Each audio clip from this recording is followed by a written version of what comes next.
सबको जय मसीह की। मेरा नाम लिली है और मैं रोहिणी सेक्टर 24 से हूँ। परमेश्वर का धन्यवाद करती हूँ कि पहले तो मैं सोची कि गवाही दूँ या नहीं दूँ, लेकिन जो है अभी जिस समय से स्पिरिचुअल ग्रोथ से निकल रहे हैं तो इच्छा हो रही थी कि आप लोगों से ये गवाही शेयर करूं, क्योंकि जिस वचन ने मुझसे बात किया इस बारी वो था रेवलेशन 19:10, प्रकाशित वाक्य 19:10, जहाँ पे ये लिखा हुआ है,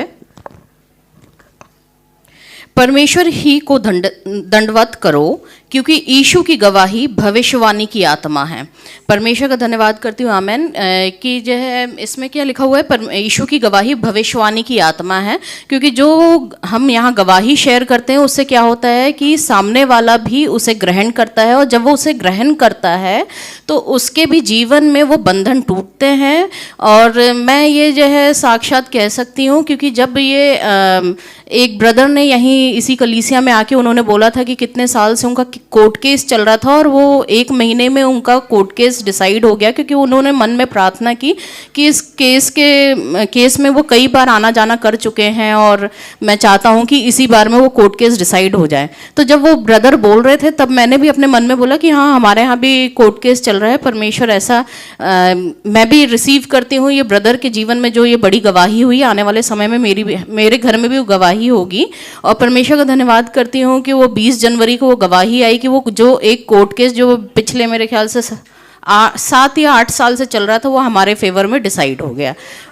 तो ये एक भविष्यवाणी की बात थी कि मैंने उसे ग्रहण की। और टेस्टिमनी शेयर ये करना था मुझे कि इस स्पिरिचुअल एनकाउंटर्स तो बहुत हो रहे हैं जब से इस उसमें आए हैं, दुआ प्रार्थना में आगे बढ़े हैं।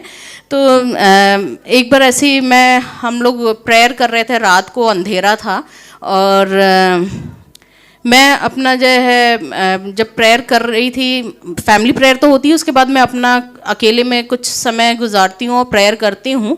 तो उस समय जो है विराज सोया नहीं होगा, तो वो क्या बोल रहा है कि मम्मी मैंने कुछ देखा। मैंने बोला क्या देखा? अगले दिन सुबह बता रहा है, मम्मी मैंने कुछ देखा। मैंने बोला क्या देखा?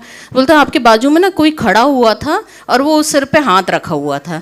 तो मैं परमेश्वर का धन्यवाद करती हूँ कि मेरे साथ साथ मेरे बच्चे भी इस चीज़ को एनकाउंटर कर रहे हैं और उसके अंदर वो बदलाव है परमेश्वर की दया से कि वो अब हर चीज़ जो है बिब्लिकली बात करता है। और जैसे कि ब्रदर के द्वारा, प्रॉफिट जी के द्वारा जो है ये भविष्यवाणी भी की गई थी कि वो अब जो बाइबल के कैरेक्टर्स है उसको जानना शुरू करेगा। और मैं परमेश्वर का धन्यवाद करती हूँ कि वो कैरेक्टर्स को जानना शुरू कर रहा है बाइबल के। और तीसरी गवाही ये है कि फ्राइडे को ऐसा कुछ हुआ हमारे यहाँ कि लॉकर ऑपरेट करना था और किसी का गोल्ड हमारे यहाँ हमारे लॉकर में रखा हुआ था और वो मैंने ही रखा था और 4 साल पहले रखा था। मुझको खुद को याद नहीं था कि उसका क्या गोल्ड है, लेकिन इतना पता था कि कुछ टिफ़िन में मैंने उसको लॉकर में रख दिया है। मम्मी मुझसे पूछ रही थी कि किसी का गोल्ड रखा हुआ है, तुमको याद है कि वो रखा हुआ है? मैंने बोला मम्मी मेरे को तो याद नहीं है, अगर आप गई होगी तो आपने निकाला होगा, मेरे को बिल्कुल याद नहीं था। और परमेश्वर का धन्यवाद करती हूँ कि मम्मी जब वो गई थी 2 बार होके आई और उनको वो गोल्ड वहाँ नहीं मिला। तो उस समय थोड़ा सा ये लगा कि ये कैसे हो सकता है जब 4 साल में कोई ऑपरेट नहीं किया लॉकर और अंदर से गोल्ड कहाँ चला जा सकता है। उसी समय रात जब हस्बैंड आए हैं तो उनसे मैंने डिस्कस किया, तो हस्बैंड बोले कोई बात नहीं, चलो कोई नहीं, प्रेयर करेंगे। हम लोग टंग्स में प्रेयर करना शुरू किए।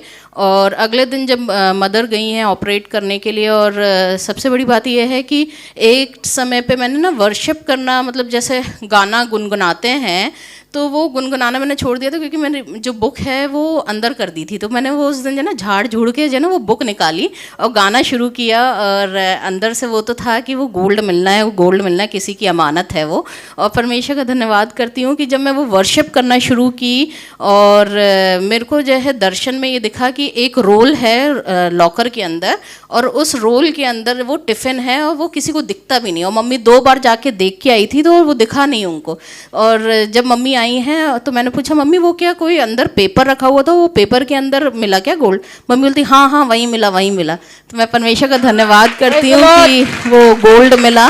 और क्योंकि बीते समय में स्टडी कर ही रही थी, वो बात परमेश्वर ने मेरे जहन में डाली कि कैसे शैतान जो है, जब हम स्पिरिचुअली ग्रो करते हैं तो शैतान कैसे हमारे रिलेशनशिप्स को ख़राब करता है। अगर आप स्पिरिचुअली अवेकन हैं, विजडम है, तो उस चीज़ को आप रोक सकते हैं, और अगर नहीं है तो आप क्या करते हैं, लेट गो कर देते हैं, उस रिलेशनशिप को जाने देते हैं कि हाँ चलो परमेश्वर की यही योजना होगी। नहीं, लेकिन हमें शैतान को धिक्कारना है। कोई भी रिलेशन जो है हमारे साथ वो कोई बुराई से नहीं जुड़ा है, उस सब के पीछे कोई ना कोई मकसद है। हो सकता है कि आपके द्वारा वो रिलेशनशिप जो जिससे जुड़े हुए हैं आप, वो बच जाए, है ना। और हम अंधकार से डरते हैं और हम अपने आप को ज्योति का संतान बोलते हैं और अंधकार से भगते हैं। अंधकार में ही तो ज्योति चमकेगी ना। अगर अंधकार नहीं होगा, या यहाँ पर भी आप हैलोजन लगा देंगे, बता नहीं सकते कि किसकी लाइट है। तो अंधकार से भगना नहीं है, उसको सामना करना है, तभी तो आप शाइन होंगे। हाँ, परमेश्वर का धन्यवाद करती हूँ ये गवाही के लिए, और विश्वास करती हूँ आने वाले समय में बड़ी गवाहियाँ इस कलीसिया के लिए, कलीसिया के लोगों के लिए। आमेन, आमेन।